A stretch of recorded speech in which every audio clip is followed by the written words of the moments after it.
أساورك رجي هاي اللي غريبة.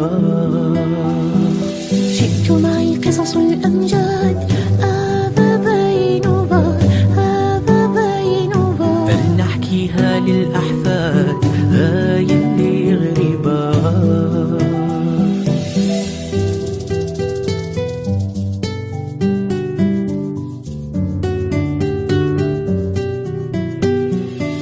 شيخ يتلفع برنوس يتأمل نجما وسماء، بجرجرة برد وثلوج بأوراس مطر وشتاء. شيخ يتلفع برنوس يتأمل نجما وسماء، بجرجرة برد وثلوج بأوراس مطر وشتاء. والنار على الموقد تنشر دفئا في الأرجاء، والفتية حول الجدة تحكي حكايات الآباء. والنار على الموقد تنشر دفئا في الأرجاء، والفتية حول الجدة تحكي حكايات الآباء. احكي يا جدة احكي عن وطن كم نهوى، احكي يا جدة احكي عن بطل لا ننساه.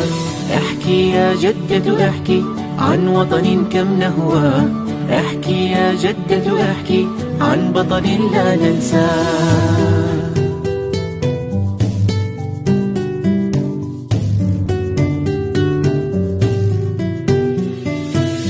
في يوم يا أبناء هجم جنود الأعداء، قطعوا غصن الزيتون وبكت هذه الأرض دماء. في يوم يا أبناء هجم جنود الأعداء، قطعوا غصن الزيتون وبكت هذه الأرض دماء. من شجر الزيتون عصرنا أمجادا وفداء، من بين النخل السامق هب الأمير ومد يداه. من شجر الزيتون عصرنا أمجادا وفداء، من بين النخل السامق هب الأمير ومد يداه. حبك وطني يجمعنا تحت لوائك أبناء، حبك وطني وحدنا جزائر أرض الشهداء. حبك وطني يجمعنا تحت لوائك أبناء، حبك وطني وحدنا جزائر أرض الشهداء.